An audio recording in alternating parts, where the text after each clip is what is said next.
Hey there, welcome back to High Infidelity, the best channel for cheating stories. Like and subscribe to channel for more spicy stories. Now, let's get into today's story video. I think my marriage is over. I'm not sure what I'm aiming to get out of this post. Perhaps moral support, advice on how to negotiate the road ahead of me. How to move on. Anyway, let me get started. Please be advised that this is a lengthy post. For reference, I'm 33 years old and my wife is 27 years old. We've been married for 2 years and have been together for 7. Almost all of my wife's 20s had been spent with me. We do not have any children. We've never had any serious squabbles or disagreements. I always made it a point to resolve any difficulties that occurred. Never go to bed angry, my parents told me.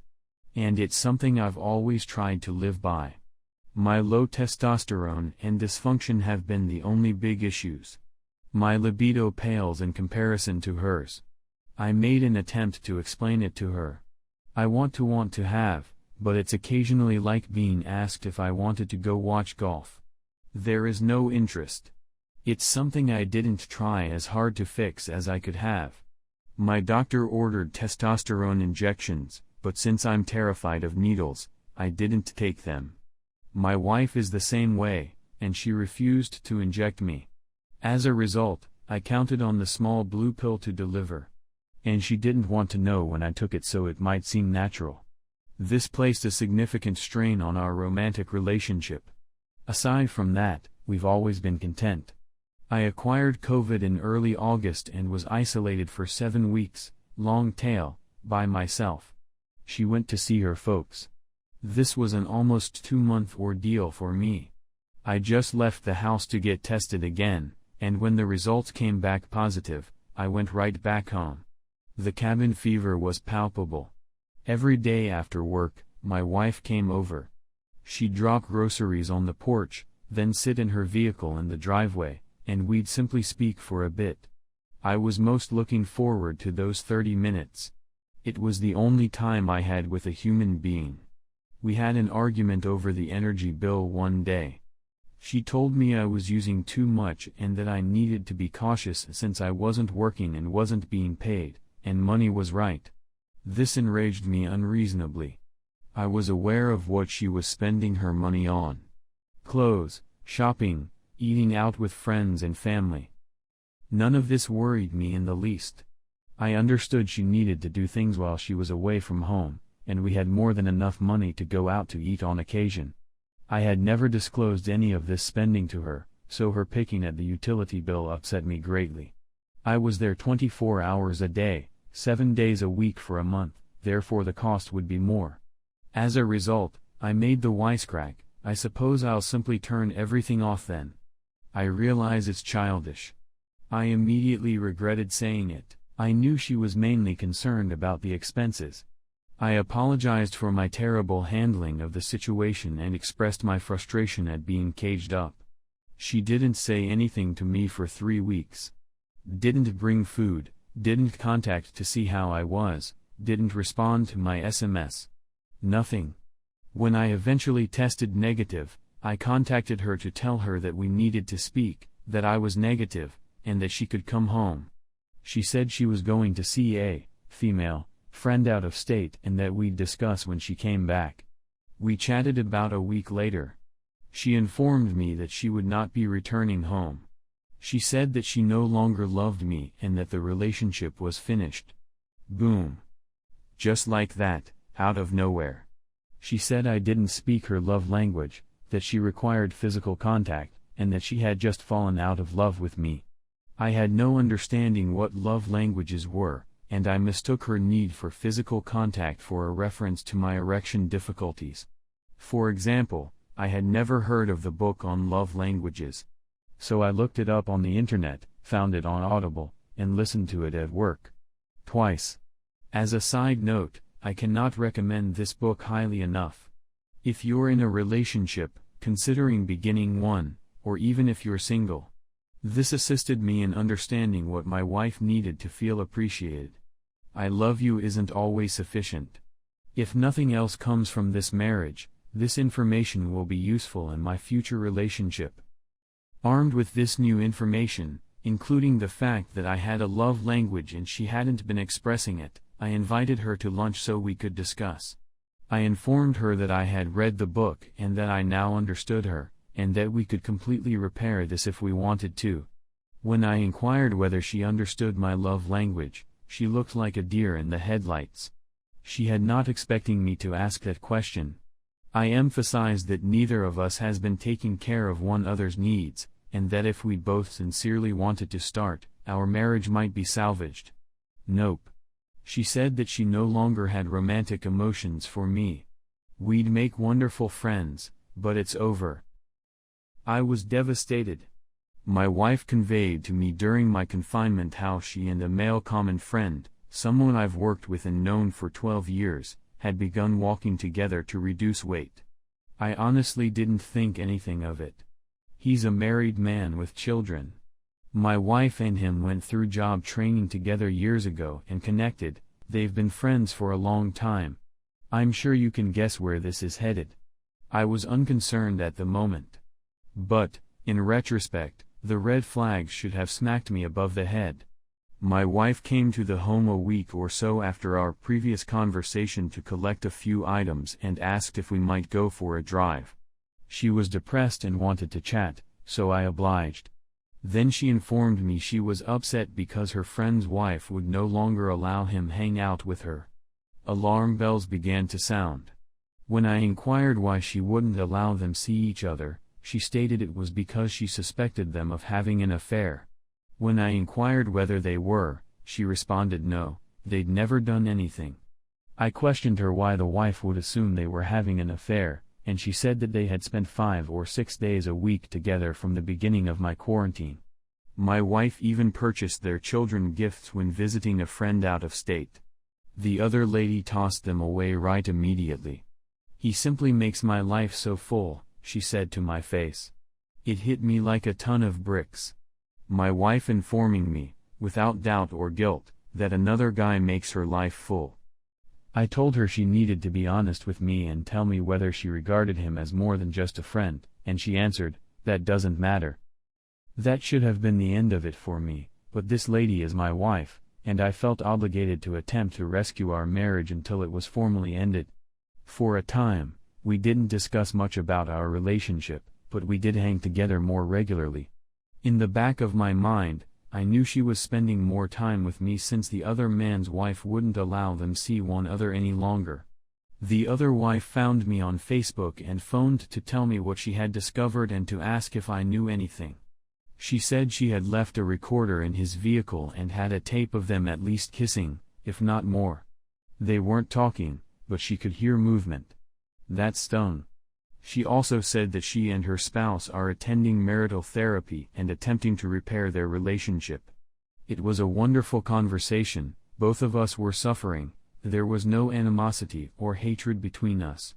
My wife came over to my place a few weeks ago to catch up on a program we'd been ignoring.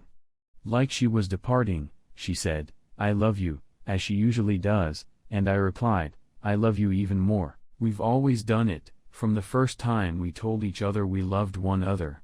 This time was different because we both knew the "I love you more" statement was real. When we established eye contact, my wife burst out laughing. That border on hysterical. She approached me, held me closer than she has in months, and then sobbed. I held her till she calmed down little, and then we went for a drive since that was the greatest way for her to relax. We had a lengthy discussion. Things was the closest we'd gotten to genuinely attempting to solve it. She said that she had believed that leaving me was the best decision for her, but now she had no clue, that she didn't know what she wanted or what she was doing, and that she just needed time to work things out. Before she moved back in with me, she suggested marital therapy, and I assured her that it was a must. I assured her I'd go to any length to try to repair it, so long as we made an effort. That night, I left feeling quite positive that there was yet hope. Just a week later, she was back to her "it's over for sure" mindset. So now we're stuck in this strange waiting game. I'm still, foolishly, waiting for her to return home, while she's waiting for her lover to divorce his wife. Meanwhile, she and I are still hanging together. She calls and asks if we can go somewhere since she's lonely, and I foolishly accept. I told her she should definitely stop doing this since she's simply hanging out with a buddy when we're together. I'm spending time with my wife. I went to my doctor after she departed and was prescribed antidepressants and testosterone. I asked my doctor if she could inject the medicine for me once a week, and she does. I'm feeling a lot better. I'm not sure whether it's due of the happy pills or the testosterone.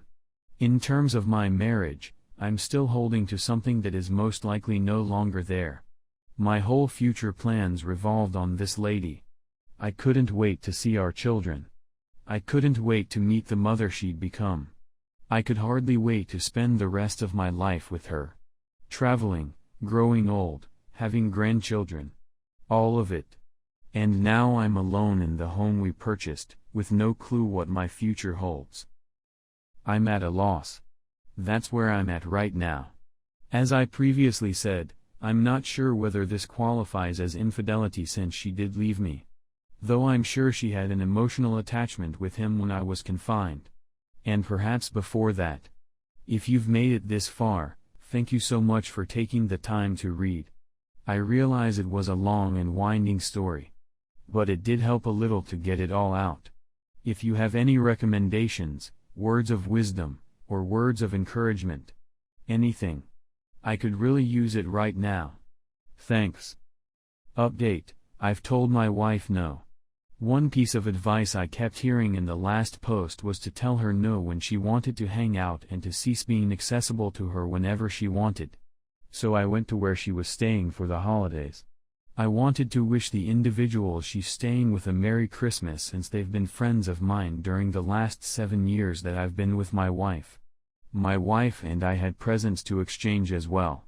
To achieve this, we headed to her room. She got me several clothing and a wallet, which she buys me every year. I bought her a pair of costly Funko Pops of her favorite TV show characters. She shook her head and giggled as she glanced over at her desk at a video game. I took a look at the game, which she had purchased for herself when I was visiting her a few weeks ago, and inquired what she was laughing about. "It isn't the copy I purchased for myself," she said. She was essentially telling me what the other guy had gotten her for Christmas. The boldness of it all astounded me. As if it were some kind of competition. Never mind that each of the pops I purchased cost the same as the game. She then said that she wanted to go for a drive and asked if I wanted to accompany her. "No," I said. "So you're just going to go home and do nothing?" she said. And I replied, "I'm sure you're going to play video games." I told her I didn't believe we should hang out anymore since she had previously told me what she wanted months before. And if we're really done, I need to get going. She shrugged and replied okay as dismissively as she could. That was the end of it. We haven't talked since I got home. I just wanted to let you know about it. I realize it's a little detail, but I don't feel like I've won anything here. But I know this is an essential step if I'm ever going to get out of this funk I'm in. Update 2, I went mainly no contact shortly after the start of the year. We didn't eat anything, and the most of our chats were entirely business related. Can you tell me the password to my Allstate account? Or do you know where, insert item, is? We would sometimes spend a month or more without speaking at all. I realize this isn't the absolutely no contact everyone requested, but it's the best I could do. Despite this, I still, foolishly, hoped for reconciliation. That optimism faded as the months passed, and I gradually realized that the marriage was finished. She is still waiting for the other guy to leave his wife and children, but he hasn't done so and doesn't seem to be willing to do so. But she is certain that he would select her one day. Her and I went to the courthouse today to submit our divorce papers. She isn't fighting for the property or any money, so it should be a simple and straightforward procedure. Now all we have to do is wait for the court to pick a date for us to meet a judge. She said once again that she wants to remain friends and that none of this was easy for her. I informed her that I couldn't be her friend. I can't simply pretend that everything is okay. Perhaps one day, but not anytime soon. And, moreover, if she gets her way and the other man abandons his family for her, he won't want her to visit me anyhow. I'll do anything I want, she replied. So I said, even if you get everything you desire.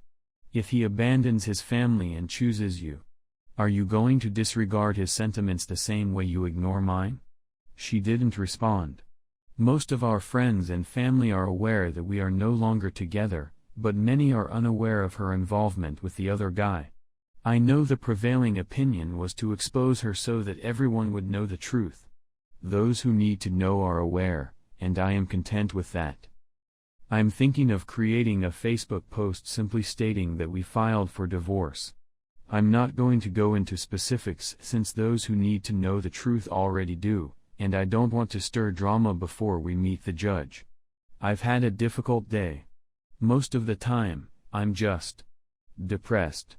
A lot of things I thought I'd gotten over have resurfaced. Mostly, I'm simply heartbroken that the lady I love is no longer among us. Because I no longer see the lady I married when I look at her. That lady seems to have died a year ago. Anyway, it seems that this chapter of my life is drawing to a close, and the process of healing and moving ahead can now begin in earnest. I'm not sure how long it will be until I attempt dating again. I feel like I need to be completely done with this before I attempt. The next lady does not deserve to be knee-deep in my baggage. I need to relearn how to flirt and date. Please wish me luck.